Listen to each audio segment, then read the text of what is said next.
Ya, plot aja itu. Oke, mulai ya. Yo, mulai. Assalamualaikum warahmatullahi wabarakatuh.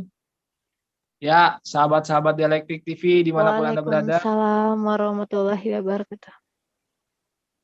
Kali ini kita sudah kedatangan narasumber kita yang baru, yaitu Mbak Femalia Valentine ya. Iya. Iya gitu. Femalia Valentine. Gak usah Valentine, Mas. Oh, Valentine. Ya. Iya, bahasa Indonesia ya. Oh iya ya. Iya. Mbak Fema apa Mbak Valentine apa Mbak ini? Mbak Fema aja. Fema aja deh. Gak usah pakai Mbak. Oh ya, Fema. Iya, Fema aja ya, Mas. Ya. Ini kan jadi beberapa tahun yang lalu, ya. Saya kan agak tertarik ini, membaca bukunya Mbak Fema kan yang judulnya itu ya, komunikasi tabut ya. Apa Iya. judulnya? Komunikasi ritual tabut. Oh, komunikasi ritual tabut. Komunikasi ritual tabut. Fokusnya sih di pemaknaan tabutnya. Pemaknaan tabut menurut pengikut tabut, menurut masyarakat, dan menurut pemerintah. Jadi, oke. Ya. Ini buku ini kan sebenarnya tesis S2-nya Mbak Fema di Pascasarjana UIN ya, Syarif Hidayatullah. Iya, benar Mas.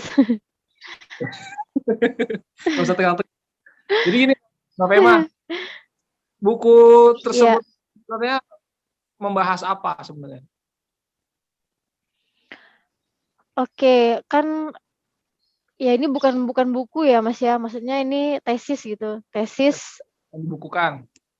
Yang dibukukan ya kan, memang di Pascasarjana kan memang tesis harus dibukukan kan, masalahnya gitu. Jadi saya tuh mengangkat mengenai ritual tabut, komunikasi ritual tabut. Sedangkan yang menjadi fokus itu pemaknaan tabutnya. Bagaimana sih masyarakat, pemerintah, dan pengikut tabut sendiri itu memaknai tabut. Karena berdasarkan hasil penelitian itu ternyata memang setiap kelompok sosial itu memaknai tabut itu berbeda. Jadi setiap kelompok sosial ini, orang yang melaksanakan ritual tabut dengan orang yang tidak melaksanakan ritual tabut itu memahami atau memaknai ritual tabut itu berbeda. Jadi itu yang mau saya kulik gitu, itu yang mau saya telusuri gitu. Kenapa sih mereka memaknainya berbeda? Terus, ya lebih kurang kayak gitu isinya ya. Tabut yang ada di Bengkulu ini dengan ada juga acara tabu ya, tradisi tabu di Pariaman, Sumatera Barat itu. Itu ada kemiripan atau memang sebenarnya ada hubungan atau bagaimana atau berbeda? Oke, saya tuh untuk tabu itu nggak terlalu apa ya Mas ya, nggak begitu mencari tahu, tetapi ketika saya membaca tabu yang ada di Pariaman itu sudah tidak ada lagi prosesi-prosesi seperti tabut yang ada di Bengkulu. Tidak ada, jadi berbeda ya, sesuatu yang berbeda ya. Jadi yang di Tabui itu lebih kayak komoditas wisata. Jadi dia cuman ada ketika tabu itu dibuang di sungai, itu saya pernah lihat ya cuman dari video sih. Jadi cuman satu prosesi itu aja. Sedangkan tabut yang ada di Bengkulu itu setiap prosesi demi prosesi itu masih ada. Jadi prosesi yang ritualnya itu masih ada, sedangkan di Pariaman tuh udah nggak ada lagi. Hanya sebagai komoditas wisata aja. Sebenarnya kegiatan tabut itu kegiatan memperingati apa, Mbak Fema? Kalau secara historis, tabut itu untuk ya Fema, iya jangan Mbak. Kalau Mbak itu kesannya kayak mana ya Mas? Saya suka salah-salah ya, maaf Fema. Ya berat nanti ya. Jadi tabut itu secara historis itu untuk mengenang wafatnya Sayyidina Husain cucu Nabi Muhammad di Karbala. Itu secara historis. Jadi untuk mengenang wafatnya Sayyidina Husain yang wafat di Karbala. Nah, kalau kita telusuri lagi lebih jauh, memang kalau kita melihat dari ritual tabut itu sendiri tidak terlepas dianggap sebagai ritual yang berbau Syiah. Kenapa berbau Syiah? Ya karena niatnya aja untuk mengenang wafatnya Husain. Jadi seolah-olah pasti tidak terlepas dari ajaran Syiah yang ada di tempatnya langsung ya di Irak ya. Bahkan di Irak itu kan memang ada tempatnya namanya Karbala. Di Bengkulu ternyata ada juga, Mas. Di Bengkulu itu ternyata ada juga tempat namanya Karbala juga. Jadi ada kesamaan gitu. Ada namanya Kampung Karbala atau punya ya Kampung Karbala. Jadi ada kesamaan nama. Lalu yang menjadi pertanyaan, ya apakah tabut ini yang ada di Bengkulu itu memang ajaran Syiah? Itu yang perlu kita telusuri kembali. Artinya mungkin secara historis iya.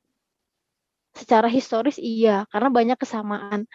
Tetapi dengan masyarakat Bengkulu yang mayoritas itu Ahlus Sunnah, jadi saya pikir itu sudah tidak ada lagi, Syiahnya tuh nggak ada gitu. Jadi hanya untuk menjalankan suatu ritual yang memang secara turun-temurun terus dilaksanakan hingga sekarang. Syiahnya mana ya? Tidak ada lagi itu. Hanya kesamaan saja, tetapi itu dikatakan sebagai ajaran Syiah atau pengikut tabut itu adalah orang-orang yang menganut ajaran Syiah, itu perlu kita telusuri lebih dalam karena sampai sekarang itu tidak ada menunjukkan hal itu gitu. Oh ya. Nah, ini kan tadi kan sudah dibilang sebagai peringatan Karbala ya, peristiwa tentang wafatnya Sayyidina Husain. Iya, Nah, wafatnya. ini kan tradisi Iya. Syiah seperti di Iran, di Irak, dan beberapa negara yang berpaham Iya, Syiah. benar. Nah, itu Iya. bagaimana proses masuknya ke Bengkulu ini? Apakah ada seorang ulama Syiah yang menyebarkan Islam di Bengkulu atau bagaimana? Iya. Kalau kita berbicara sejarah masuknya ritual tabut di Bengkulu, itu tuh banyak pendapat, Mas. Banyak sekali pendapat. Jadi ketika saya membaca beberapa penelitian itu banyak sekali pendapat gitu. Jadi kalau dari hasil penelitian orang-orang itu kebanyakan mengatakan bahwa ritual tabut ini dibawa oleh orang-orang Bengali, orang-orang Bengali Madras yang saat itu dibawa oleh Inggris ke Bengkulu untuk membuat benteng Marlborough, benteng pertahanan Inggris di Bengkulu. Jadi jadi secara historis itu ya, secara sejarah dan penelitian kebanyakan itu mengatakan bahwa tabut ini dibawa oleh orang-orang Bengali Madras, dia datang ke Bengkulu dibawa oleh Inggris untuk membuat benteng Marlborough di Bengkulu. Lalu mereka nih menikah dengan orang-orang asli Bengkulu dan mereka membawa budaya dari ritual tabut itu, dibawalah ke Bengkulu. Dilakukan di Bengkulu sehingga sampai sekarang. Tetapi pengikut tabut atau pelaku tabut itu menentang gitu.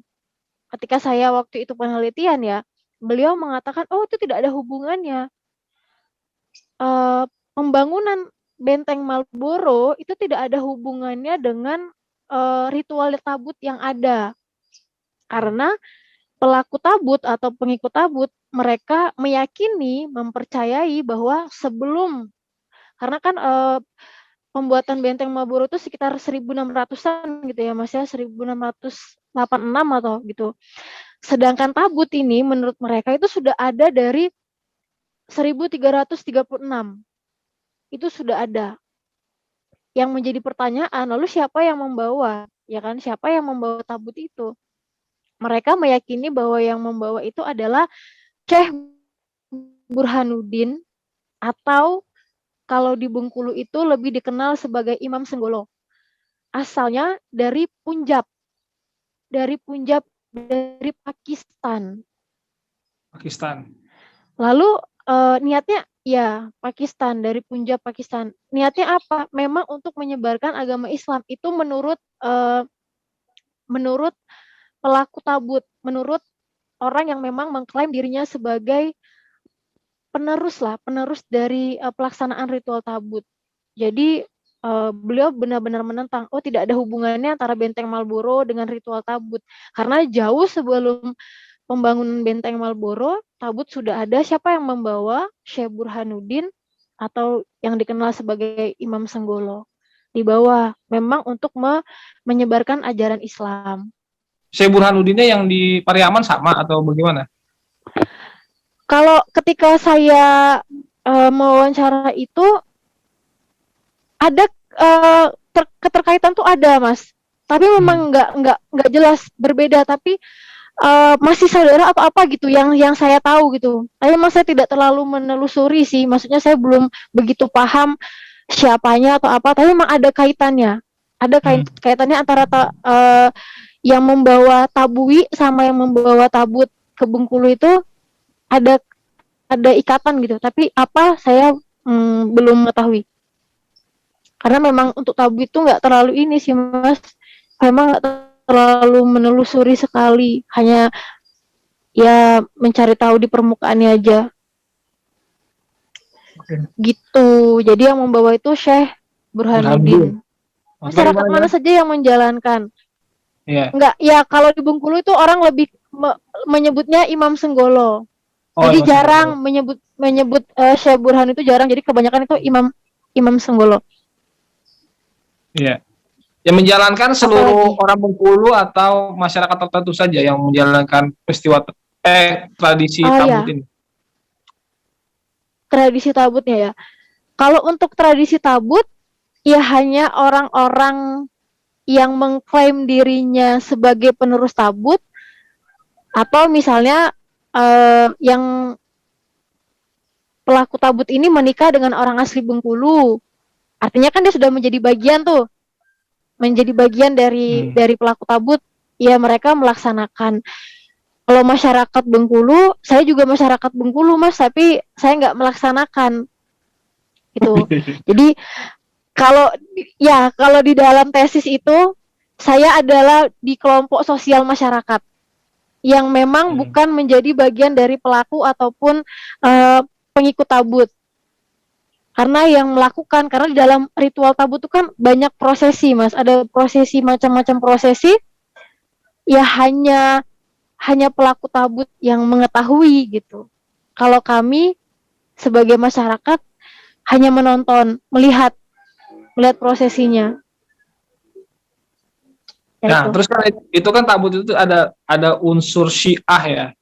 Nah, bagaimana dengan interaksinya dengan umat Muslim yang di Bengkulu kan yang mayoritas Ahlus Sunnah wal Jamaah, itu bagaimana? Ya, yang mayoritasnya Sunni gitu ya. Ya, Sunni. Ya, oke.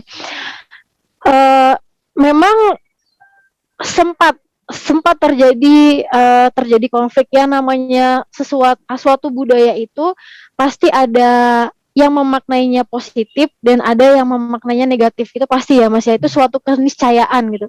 Dan setiap orang itu berhak untuk memaknai apa yang mereka lihat ya berdasarkan pengalaman, ya kan, berdasarkan pengalaman.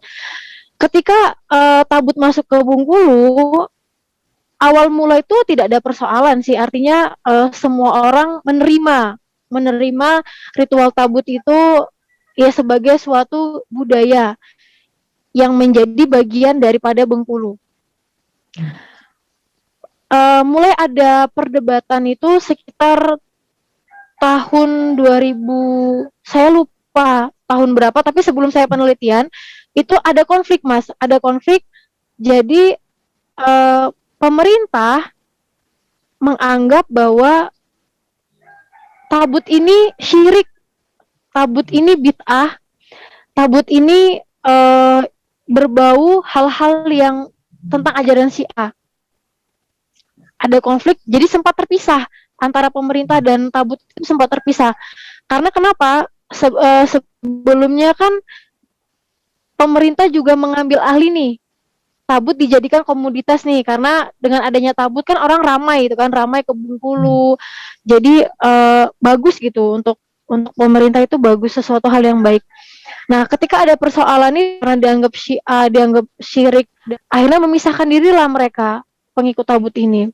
Dan ditambah lagi ada beberapa ulama saat itu yang memang ketika berceramah gitu ya di masjid-masjid, ini menurut cerita pengikut tabut juga, memang kayak mendoktrin gitu loh Mas, mendoktrin bahwa ngapain kita sih tabut itu gitu, tabut itu sesuatu yang nggak baik, namanya masyarakat kan didoktrin demikian, ya semakinlah beranggapan bahwa tabut itu memang Syiah dan memang nggak bagus dan lain sebagainya. Padahal sebenarnya sih kalau saya melihat tabut itu udah beda Mas, tabut yang di Iran itu beda sama tabut yang di Bengkulu gitu. Beda sekali. Kalau yang di Iran atau Iran itu kan katanya sampai yang itu kan, maksudnya apa? Melukai badan. Mencambuk dirinya sendiri. Mencambuk. Iya, udah ini kan melukai badan sendiri. Iya, kalau di Bengkulu ini enggak. Makanya setelah konflik itu terjadi, ada dialog. Saya tuh memang ada dialog, akhirnya ada dialog ya. Ada ketua MUI juga saat itu menjelaskan lah bahwa tabut yang ada di Bengkulu itu berbeda dengan tabut yang ada di Irak ataupun di Iran, itu berbeda. Jadi nggak ada ajaran Syiahnya, hanya secara historis iya, secara historis itu memang mengatakan demikian. Tetapi seiring berjalannya waktu itu sudah membaur, berakulturasi lah dengan kebudayaan yang ada di Bengkulu. Jadi nggak masalah, ritual tabut itu mengajarkan kebaikan juga, banyak nilai-nilai Islam yang ada.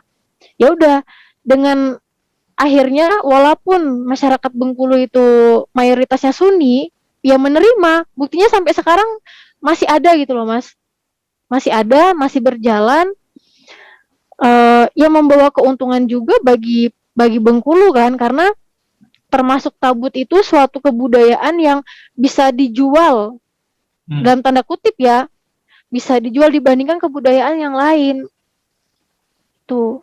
Jadi ya sampai sekarang masih ada dan diterima dengan baik. Itu kalau dari pemaknaan budayanya kan tadi dikatakan, kan judul tesis S2-nya itu tentang pemaknaan itu. Pemaknaan yang dari ritual tabut ini apa aja bisa diambil? Itu kan ada membuang ke laut ya. Membuang ke laut apa? Tentang apa? Sesaji apa sih itu? Ya kan. Dibuang ke laut. Iya. Yang jadi kalau di Bengkulu itu nggak di laut dibuangnya Mas. Kan kalau tabui itu kan di laut ya. Tabui itu kan di laut ya, dia punya, kalau saya pernah lihat videonya di YouTube itu dia di laut buangnya. Tapi kalau di Bengkulu tuh enggak. Jadi dia tuh ada 13 prosesi Mas. Ada 13 prosesi di dalam ritual tabut. Ada 13 prosesi. Ada prosesi yang bisa dilihat oleh masyarakat, artinya masyarakat bisa nonton nih. Tapi ada juga prosesi-prosesi yang hanya pelaku tabut saja yang melaksanakan dan masyarakat tidak tahu. Kalau di Bengkulu itu nanti dibuangnya di sekitar makam Syekh Burhanuddin. Makanya tadi di awal saya bilang kan bahwa di Bengkulu itu ada yang namanya Kampung Karbala juga, sama kayak yang ada di Irak. Nah, nanti tabut itu dibuang di area sana karena di Kampung Karbala itu ada makamnya keluarga Syekh Burhanuddin atau Imam Senggolo. Termasuklah makam Imam Senggolo pun di sana. Jadi ketika prosesi yang terakhir tabut tebuang namanya tuh Mas, itu nanti tabutnya tuh dibongkar gitu kan, dihancurkan itu di area makam. Di area makam ada halaman, di sana ada musola, namanya musola Karbala. Nah, di depannya itu ada teras, ada halaman, di sanalah tabut itu akan dihancurkan. Jadi bukan di laut atau bukan di sungai di Bengkulu, bukan.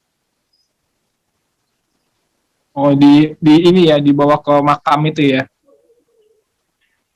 Iya, dibawa di makam, di area makam kan, terus nanti setelah mereka melakukan doa bersama, tabut itu dihancurkan. Tabut yang sudah dibuat itu kan macam-macam itu tuh dihancurkan di sana. Tapi ada orang-orang luar Bengkulu tidak yang rutin gitu untuk hadir ke acara tabut di Bengkulu ini? Jadi wisatawan atau wisatawan dalam atau luar negeri ada tidak yang ke situ? Kalau pengalaman waktu saya dulu Mas, iya, bahkan ada orang Amerika juga yang datang ke sana kan. Terus ada juga peneliti-peneliti dari luar, dari Jogja, dan ada juga yang memang niatnya untuk melihat gitu, untuk nonton. Itu banyak, rame Mas, benar-benar rame ketika pelaksanaan ritual tabut itu, benar-benar rame dari awal sampai akhir itu rame. Jadi yaitu kalau pengalaman saya waktu itu, bahkan ada orang Amerika tuh 2 orang yang datang ke sana. Peneliti juga banyak. Ini Syekh Burhanuddin yang menyebarkan Islam di Bengkulu ini yang makamnya di Batu Hampar, bukan? Yang namanya Syekh Burhanuddin Kuntu itu, bukan ya? Kan ada 2 tuh Syekh Burhanuddin di Sumatera Barat. Bukan Mas, kalau ini sih Syekh Burhanuddin aja. Oh. Namanya sih di kampung, namanya tuh kampungnya itu Kampung Karbala, tempat makamnya ya. Makamnya ada di Karbala itu, di Kampung Karbala itu ada makamnya. Ada. Karena kan saya ngikutin ketika acara tabut tebuang itu, dan saya baca itu emang batu nisannya tuh ya Syekh Burhanuddin, dan namanya tuh ada tuh Kampung Karbala. Musolanya pun namanya Musola Karbala. Jadi mereka pengikut tabut itu melakukan doa bersama itu di sana. Syekh Burhanuddin ini orang asli Bengkulu atau Sumatera atau sebenarnya pendatang dari Arab itu? Dari Arab. Itu yang dipahami oleh pelaku tabut ya.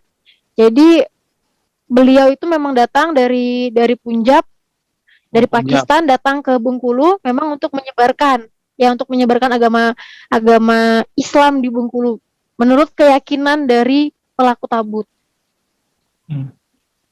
Oke, ini bukannya rasis ya, tapi muka-muka orang-orang yang melaksanakan tabut itu agak-agak India ya. Muka-muka iya, memang iya sih Mas. Maksudnya nggak kayak, maksudnya berbeda gitu ya, berbeda dengan orang Bengkulu. Berbeda gitu. Maksudnya kita ngelihat orang Bengkulu asli sama pelaku atau pengikut tabut itu emang wajahnya berbeda. Kalau mereka itu hidungnya lebih mancung gitu ya. Ya bukannya rasis ya, tapi kalau ya berbeda lah terus ya. Terus dari warna kulit dan lain sebagainya itu emang ya dia cenderung lebih Arab. Wajahnya lebih Arab. Orang Bengkulu ini ya, lebih Arab. Ya kulitnya juga ya. Kulitnya apa? Kalau orang Bengkulu ini lebih ke Minang ya? Iya, Oh. Kalau orang Bengkulu itu kayak apa ya Mas ya? Putih-putih sih kalau orang Bengkulu asli ya. Oh, berarti mereka hitam-hitam yang melaksanakan ini. Iya ya. Aceh ya, mirip-mirip Aceh. Iya, kecuali misalnya ya kayak gitu loh Mas ya. Jadi emang pas waktu ikut gitu kan ikut prosesnya dari awal sampai akhir gitu. Ya emang wajahnya tuh berbeda kayak apalagi yang memang asli keturunan gitu kan, keturunan dari Syekh Burhanuddinnya gitu. Emang wajahnya tuh berbeda, jadi kayak saya merasa tuh lebih mudah mengenali, bisa kayak feeling gitu loh, ini kayaknya ini deh gitu, pelaku tabut deh. Ternyata emang iya, karena emang wajahnya berbeda dengan orang Bengkulu itu berbeda. Ini Indianya India yang hitam apa India putih? Kan kalau Hrithik Roshan kan putih, ada Shah Rukh Khan. Ini yang mana nih? Yang mana ya bingung pokoknya. yang ada Pokoknya hitam. dari Pakistan aja gitu. Oh, Pakistan. Soalnya nggak hitam banget, Mas. Oh, Bukan yang tahu, ngerti kan? Misalnya bukan yang hitam banget itu juga bukan loh. kayak Mahatma Enggak. Gandhi ya. Tapi memang Ya, beda. Sarukan. Yalah, mungkin kayak gitulah ya. Iya, iya, iya. Jadi emang apa? Ya beda sih, emang wajahnya kayak lebih India. Hmm. Tapi nggak tahu juga Mas, karena yang dibawa oleh orang-orang Inggris untuk membuat benteng Marlborough itu kan orang Bengali, orang Madras, orang India juga loh. Iya. Ya karena dulu kan Iya. India sempat dijajah Inggris juga kan. Jadi dibawalah orang-orangnya ke keliling dunia. Salah satunya dulu kalau ke Indonesia itu Gurkha lah, Gurkha itu. Iya. Bangsa Gurkha. Karena gini juga nih Mas, jadi sedikit cerita tentang diri sendiri ya. Iya. Cerita tentang diri sendiri. Uh, buyut berarti ya, buyut saya itu asli orang Pakistan Mas.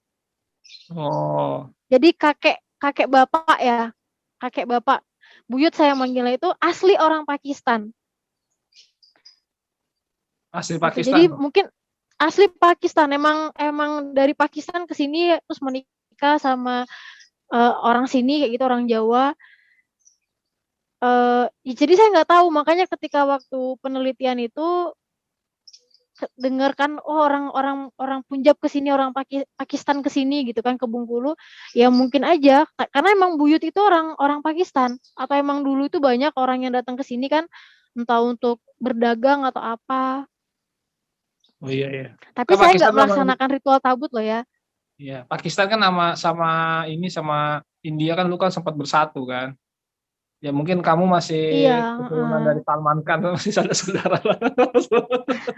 pokoknya ya itu, pokoknya emang buyut itu asli gitu, asli orang Iya. Pakistan kayak gitu. Terus sempet juga sih ayah dulu pernah cerita waktu zaman ayah kecil gitu, tapi saya nggak tahu itu untuk melaksanakan Hmm. hari Muharram atau enggak ya Mas ya. Sempet ada kayak kegiatan yang memang kayak ini, kayak melukai diri sendiri Di mana? di Di daerah Bengkulu. kami. Enggak, ya di daerah Oh. kami. Di daerah kami gitu, di desa kami, tapi saat ayah kan masih kecil ya, hanya cerita aja sih, nggak tahu itu apakah bagian dari Muharram atau bukan sih, nggak tahu. Yang jelas kalau kita ke tabut gitu ya, kita lari ke ritual tabut tuh nggak ada, sama sekali nggak ada yang melukai diri sendiri, tuh nggak ada. Tapi pernah tanya tidak dengan pelaku tabut ini, Pak, sebenarnya Bapak ini Syiah apa bukan sih? Pernah bertanya gitu nggak? nggak nggak pernah tanya gitu. Masa nanya Iya, gitu? Setelah itu nggak boleh lagi nanti penelitian Mas. iya, iya, iya. Kayak lugu-lugu aja gitu Enggak, nanya-nanya. Enggak. iya maksudnya enggak, enggak pernah tanya, enggak. Jadi ya cuman sekedar tanya apa itu ritual tabut, prosesinya apa aja. Terus misalnya ada prosesi mengambil tanah tuh kan di malam apa? Malam 1 Muharram itu artinya Mengambil apa? tanah di Yang mana? Di tanah. jadi jadi dia kayak ada apa? Di malam 1 Muharram itu ada namanya prosesi itu mengambil tanah, mengambil segenggam atau 2 genggam tanah gitu. Eh, terus nanti tanah itu dibungkus sama kain putih, dibawa ke gergah, namanya gergah itu kayak kubah masjid gitu loh Mas, kecil, tapi emang udah dibuat sama mereka udah lama di daerah Berkas, bawa ke sana. Ya kalau saya tanya apa maknanya Pak? Ya maknanya karena manusia itu berasal dari tanah dan akan kembali ke tanah. Kata dia gitu. Dan tanah yang diambil itu yang sudah diikat sama kain putih, ketika nanti acara tabut tebuang gitu Mas, tanah itu ditaruh di dekat makam Syekh Burhanuddin. Tanah itu ditaruh di sana yang udah diambil. Jadi memang sebenarnya makna yang ada pada prosesi dalam ritual tabut itu ya tidak jauh dari nilai-nilai keislaman. Setelah mengambil tanah, nanti ada duduk penja. Duduk penja itu juga bermaknanya tentang sholat 5 waktu kayak gitu loh Mas, tentang mensucikan diri. Jadi tidak ada pemaknaan yang menurut saya itu melenceng dari ajaran agama Islam gitu, nggak Oh ada. ya, kalau ngambil Hanya tanah, saja memang iya. Kalau ambil tanah itu kenapa kan Mas? memang ambil tanah itu kan juga sebenarnya tradisi Syiah ya, karena itu Mm-mm. disimbolkan sebagai tanah Karbala itu. Makanya ada dulu di Indonesia ada Syekh Lemah Abang itu kan tanah merah itu. Seorang ulama yang ngambil tanah merah sebagai Mm-mm. tanahnya eh, Sayyidina Husain yang tumpah darahnya di Karbala itu. Jadi tanah Karbala itu dianggap sebagai tanah yang suci gitu karena ada tumpahan darah dari Sayyidina Husain. Jadi Oh gitu ya prosesi Mas ambil ya. tanah itu ya dilakukan juga ya di sana ya. Berarti ya. Iya dilakukan. Nah tapi memang eh, ya tadi mereka memaknainya sebagai itu manusia berasal dari tanah maka akan kembali ke tanah. Jadi tidak ada yang maknanya tuh loh Mas, yang maknanya tuh mengarah kepada ajaran Syiah itu memang tidak saya temukan. Jadi Nah, terus tidak kan saya ada temukan. Nah, kalau di Tabui di Pariaman itu ada teriak-teriak Oya Oya Husain, itulah bahasa-bahasa itu sebut-sebut nama Husain itu. Di Tabut Bengkulu itu ada juga. ada menyebutkan Hussein, Hasan Hussein, terus ya keluarga Nabi dan ya semacam dia tuh punya kayak doa gitu. Oh, Doa gitu doa. loh Mas, yang dia sebutkan misalnya nama-nama dari keluarga Nabi gitu. Tapi ya hanya sebatas itu aja. Jadi ketika berdoa aja disebutkan. Tapi ketika yang misalnya kayak Hoya Hoya Hussein itu enggak ada sih, misalnya kayak rame-rame gitu. Enggak. Hanya ketika berdoa selalu menyebutkan nama-nama dari keluarga Nabi. Hanya sebatas itu Keturunan aja. Nabi ya. Hmm. Ya, kayak gitu. Keturunan-keturunan Rasulullah ya. Iya. Jadi kalau yang ya itu sih pemujaan secara berlebihan gitu ya Mas ya. Maksudnya kepada Sayyidina Husain itu tidak ada. Yang Kalau saya lihat nangis-nangis, nangis-nangis nangis-nangis enggak. tidak ada. Nangis-nangis itu enggak ada yang katanya meratap gitu kan. Ya. Ya memang ketika acara tabut tebuang itu ketika mereka berdoa itu ya ada yang menangis, tapi mungkin menangisnya karena memang mengingat nenek moyangnya gitu. Kalau saya anggapan ya, maksudnya kan, karena kan mereka kan bagian dari keluarga itu kan, jadi mungkin mengingat nenek moyang, perjuangannya mungkin dalam mensyiarkan agama Islam lebih ke situ sih. Kalau yang meratap, yang apa itu nggak ada sama sekali. Tapi ada cerita-cerita nggak ketika, oh mungkin ada yang tertutup ya, ketika cerita-cerita tentang peristiwa Karbala itu ada yang menangis, meratap itu tidak ada juga.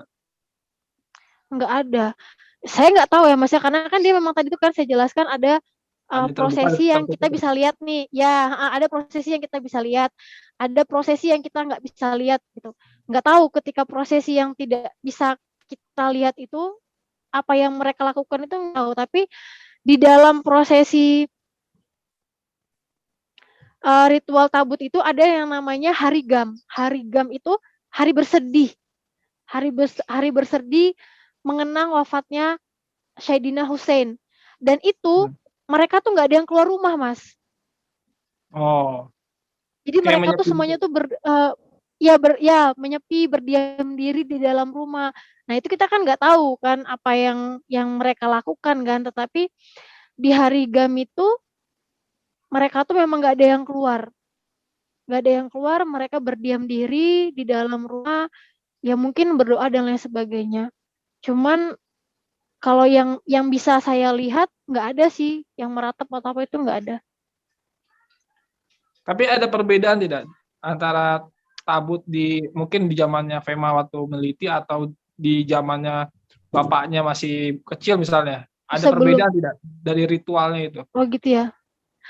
dulu-dulunya gitu? Kalau secara ritual yang ya maksudnya secara ritual itu tidak ada. Tidak ada perbedaan. Eh, kalau Yang melukai kalaupun melukai diri dulu mungkin zaman dulu ada nggak? kalau berdasarkan hasil wawancara tuh nggak ada sih Mas. Hanya saja dulu saya pernah tanya nih, eh dulu di awal itu katanya pernah dibuang di sungai, Mas, tabut itu. Sama kayak tabui di Pariaman. Pariaman. Ya pernah dibuang. Terus saya juga nggak tahu ya kenapa berubah dari yang dibuang di sungai, di pantai bukan di sungai, di pantai, terus sekarang dibuangnya di area makam. Kalau menurut cerita dari pelaku tabut itu sempat ada apa sih? Ada musibah ketika mau tabut terbuang, ketika di pantai itu. Ada musibah atau apa, jadi ya udahlah akhirnya untuk yang berikutnya di ini aja di makja gitu. Dan sampah dari tabut terbuang itu loh Mas, sampahnya kan banyak tuh. Jadi kayak mengganggu kondisi pantai. Jadi dipindahkan gitu. Jadi pemindahannya itu hanya karena itu aja, bukan karena sesuatu yang mistis atau apa, enggak. Itu aja sih, kalau yang lain masih enggak ada perbedaan. Pokoknya 13 prosesi itu dari zaman dulu sampai sekarang itu tetap ada. Tetap ada. Kemarin aja waktu corona kan tetap ada juga kan, walaupun nggak ada rame-rame gitu, artinya masyarakat nggak bisa nonton. Tapi mereka pelaku tabut tetap melaksanakan itu. Oh. Tapi itu menjadi Dia tuh wisata ada sendiri kayak di apa, KKT Bengkulu ya? gitu loh Mas. Jadi Iya, menjadi wisata pariwisata sendiri tuh tersendiri ya? Mas. Artinya iya, jadi apa, di pemerintah itu jadi ini juga komoditas wisata juga artinya. Karena memang ketika apa, Muharram itu pelaksanaan tabut tuh rame banget Bengkulu. Bener-bener rame, karena tadi kan banyak wisatawan dari mana-mana datang. Jadi ada kayak semacam bazar, terus ada orang banyak bikin tabut tuh. Jadi pemerintah tuh banyak juga bikin tabut, bangunan-bangunan tabut itu yang di kayak pameran. Jadi orang tuh bisa ngeliat gitu, bisa nonton kayak gitu loh. Jadi pemerintah juga ini juga sih mengambil ini juga keuntungan juga dari ritual tabut. Oh iya iya. Berarti itu mungkin lebih tabut yang di Bengkulu dia lebih ungkapan kecintaan kepada Ahlul Bait dari Nabi Muhammad SAW ya. Seperti itu ya. Bukan lebih ke arah Iya, Syiah. sebenarnya lebih kayak gitu Mas. Bukan ke arah Syiah. Ya, mengungkap aja rasa cintanya gitu kan kepada keluarga Nabi. Terus apa sih, kayak sebagai ini loh, pengingat diri gitu loh. Pengingat diri aja dari makna-makna yang ada di dalam ini ya, di dalam ritual tabut ya. Mengingat diri aja kita bahwa kita sebagai manusia itu harus sadar bahwa kita tuh dari tanah akan kembali ke tanah, kita tuh harus rajin sholat kayak gitu loh. Lebih yang kayak gitu, lebih yang pemaknaan secara Islam secara umum aja. Jadi Tapi nggak ada. kalau misalnya penghinaan atau penghujatan gitu ya, seperti terhadap orang-orang yang menzolimi Sayyidina Hasan dan Sayyidina Husain itu ada tidak? Seperti misalnya dengan Gimana Mas? kan ada yang mengatakan seperti di Syiah London itu ya, yang menghina-hina istri Nabi, sahabat Nabi, itu ada tidak di situ? Nggak ada Mas. Tidak ada ya? Nggak ada sama sekali sih. Jadi maksudnya di dalam prosesi itu ya kayak mengutarakan gitu hal-hal yang itu ya, nggak ada sih, nggak Kan ada. ada misalnya Jadi kalau di Syiah London, terus di mana namanya tuh, Syiah di Irak kan masih ada tuh. Kalau di Iran kan sudah melarang ya, sudah mengharamkan hal tersebut gitu. Tapi di Bengkulu tidak ada ya? nggak ada. Tidak ada. Mereka tuh kayak kalau yang saya lihat itu Mas, emang kayak lebih fokus melaksanakan setiap prosesinya gitu loh. Jadi karena gini kali ya, sorry, suara motor. Yeah. Jadi sederhana itu gini, mereka tetap melaksanakan itu karena memang secara turun-temurun itu sudah diwanti-wanti, mungkin kayak kalian harus melaksanakan ini gitu. Jangan sampai ritual tabut itu hilang begitu aja. Biar turun-temurun tetap melaksanakan. Jadi mereka tuh lebih fokus kepada setiap prosesi yang mereka jalanin. Lebih kayak gitu sih, fokus ke sana gitu. Menjalankan ketika mengambil tanah, duduk penja, ada harigam gitu kan, ada arak seroban, ada arak penja dan lain sebagainya. Mereka lebih fokus pada prosesi-prosesi yang harus mereka laksanakan dari awal sampai akhir. Itu Coba tuh yang aja. tadi dijelasin dong, arak apa tadi namanya? Oh ya, ada arak penja. Itu apa maknanya itu? Ya, arak penja tuh jadi dia tuh buat dari bambu gitu loh, Mas. Gimana ngebayanginnya? Bambu bentuknya Ya, kayak bambu kayak gini nih, tapi dari bambu ya, kayak tangan gitu kan. gitu. Oke. Di bawah sama mereka ya diarak gitu kan. Karena penjah itu Oh, kan tangan kan. Di oh. bawah di bawah keliling gitu, terus nanti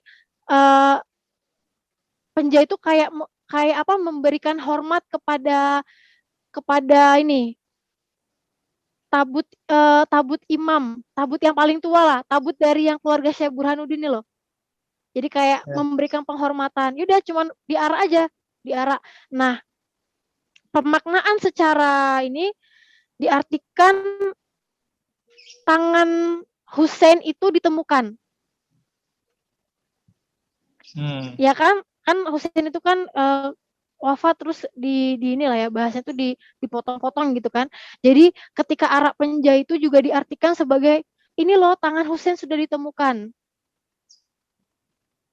Tangannya ditemukan. Tuh. Maknanya itu. Tapi ketika di dalam ritual tabut itu ya mereka rame-rame nih, tabut-tabut yang kecil-kecil nih, bawa bambu yang itu tuh, ya udah kayak soja. Soja itu penghormatan kepada tabut imam, tabut yang paling tua. Setelah arak penjah itu ada lagi Mas, arak seroban. Arak seroban itu mereka memaknainya sorban Husain ditemukan. Itu makanya Sorbannya diarakkan di ditemukan. bawah. Jadi memang ada dalam suatu tempat bentuknya kayak seroban itu diarak sama mereka.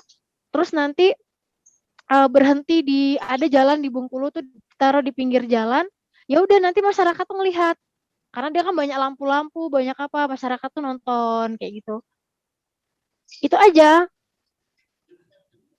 Oh, kan disimbolkan sorban, benar, bukan kepala ya? Iya, bukan. Jadi Oh. dipahami itu seroban nih apa, sorbannya Husain ditemukan gitu. Jadi diarak-arak kan di bawah, terus nanti ditaruh di pinggir jalan Pinggir gitu ada jalan. tempatnya. Terus nanti masyarakat itu ngelihat Melihat. gitu, melihat Terus sorban itu namanya. kan. Kenapa, Mas? Oh iya. Terus ada istilah apa lagi di situ selain tangan? Ya itu aja sih. Jadi kayak arak penjah itu, terus arak seroban, ada juga Sorban. meradai. Meradai itu ini hari meradai itu, jadi mereka datang, anak-anak biasanya bawa dol. Dol tuh kayak alat musik Bengkulu ya Mas ya, khas Bengkulu.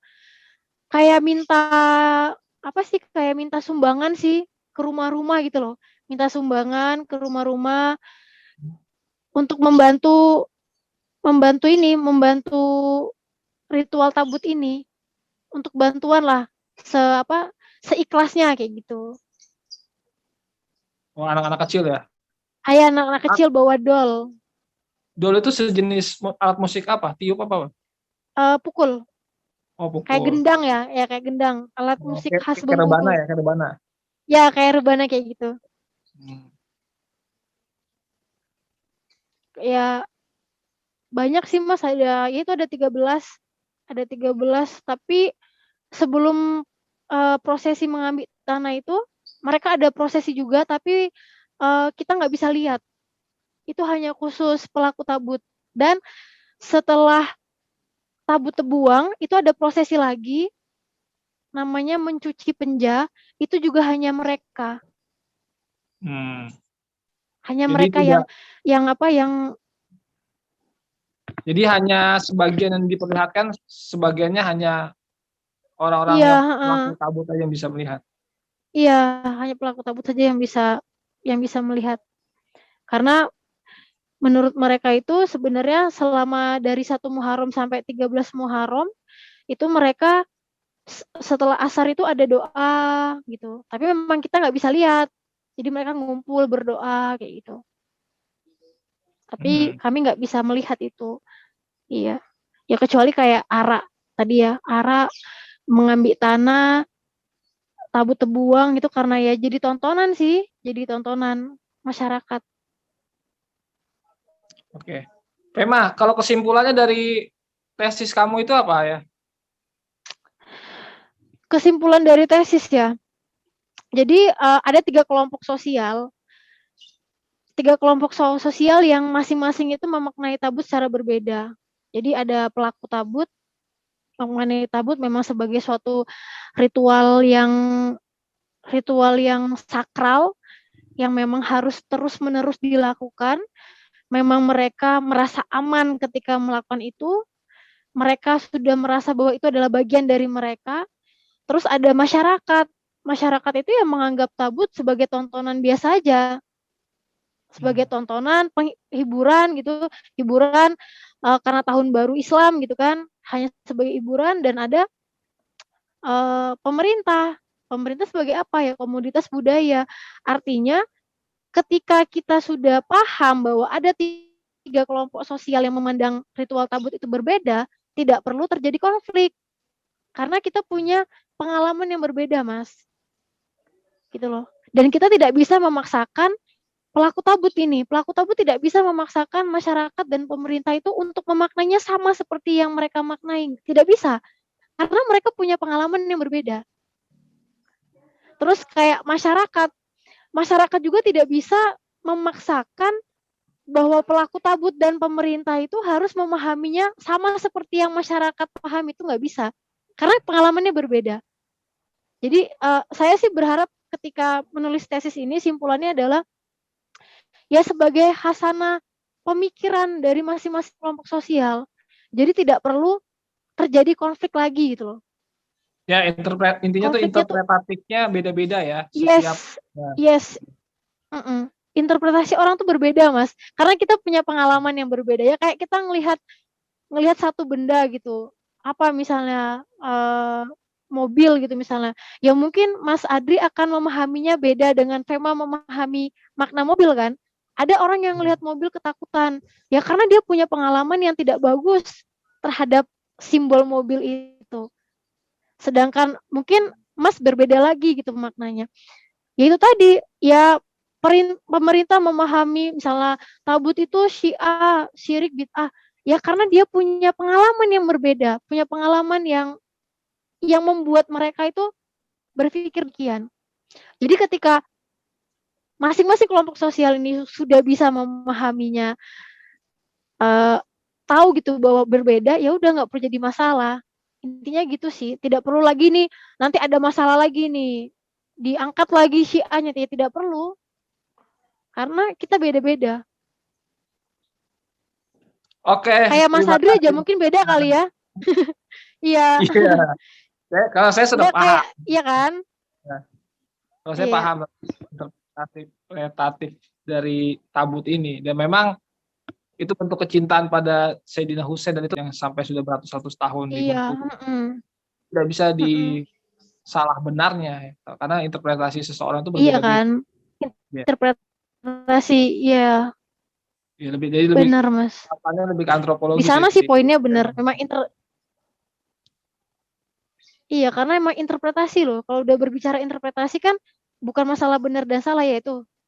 Itu keywordnya kayaknya gitu deh, emang kata kuncinya interpretasinya.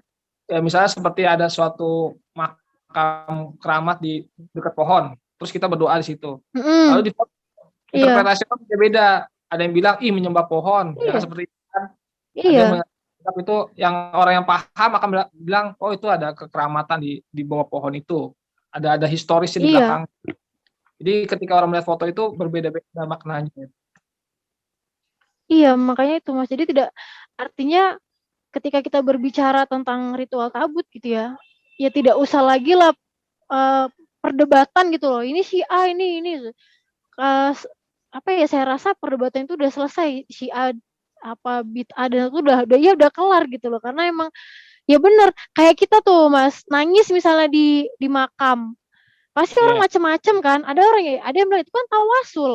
Jadi Oh ya. tergantung bagaimana orang memaknainya itu. Ada yang bilang, "Ngapain nangis-nangis di makam gitu, kurang kerjaan banget ya." Ya kita tidak Iya. tidak bisa sih sebenarnya, karena itu tadi, interpretasi orang itu berbeda, karena kita punya pengalaman yang berbeda. Iya. Orang menangis kan juga beda-beda. Misalnya orang Iya, dapet juara 1 Indonesian Idol nangis, kan nangis bukan ya. berarti berduka kan, bukan Ya berarti dia bener-bener iya, bukan berarti bersenang. dia berduka atau dia tuh apa gitu kan, bukan ya, saking bahagianya gitu kan. Oke Fema, terima kasih. Luar biasa Oke, ilmu. Mas, makasih. Wah, ini masih masih jauh ilmunya. Tapi ya semoga bisa inilah ya, sedikit tercerahkan gitu. Iya. Lancar Karena kok bicaranya, bicaranya masih lancar. Mungkin karena orang komunikasi ya, jadi lancar bicaranya. enggak juga sih Mas sebenarnya ini. Aduh, tolong nanti ini diedit ya. Sebenarnya ini gugup banget ini. Iya, iya. Terima kasih Fema Makasih. atas Iya, informasinya. iya Salam buat sama-sama ya Mas masyarakat Adri. Bengkulu dan Iya, keluarga di terima kasih. Bengkulu. Nanti kapan-kapan pas tabut datang Mas. Oh, Ngelihat dari awal ngapain? sampai akhir. Iya, Ya iya, iya, biar iya. ngeliat, ya loh, biar Oh iya. ngeliat Oh, dari mungkin awal saya sampai lihat akhir. Wih, streaming ya. asik loh, seru. Oh gitu ya. Iya, Ya boleh, boleh boleh. boleh. Iya. Nah, kalau itu saya ke sana lah. Muharram ya, Muharram. Iyalah. Iya, Muharram. Oke, terima kasih Fema. Jangan lupa Oke, ya, iya. ajak orang-orang Bengkulu, keluarga untuk like and subscribe channel Dialektik TV. Sip, sip, sip. Makasih banyak ya, Mas ya. Sukses terus, Mas.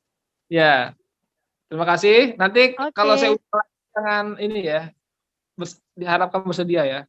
Iya, dengan tema yang berbeda ya. Iya, Jangan iya. yang tabut ini berat loh, karena Fema itu bukan pelaku tabut, ngebahas tabut.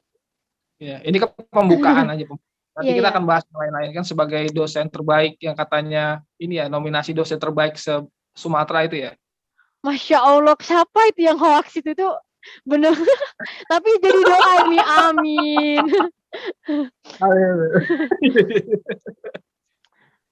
Oke, Oke, Fema. dah. Assalamualaikum warahmatullahi Waalaikumsalam. wabarakatuh. Waalaikumsalam warahmatullahi wabarakatuh. Makasih ya, Mas ya.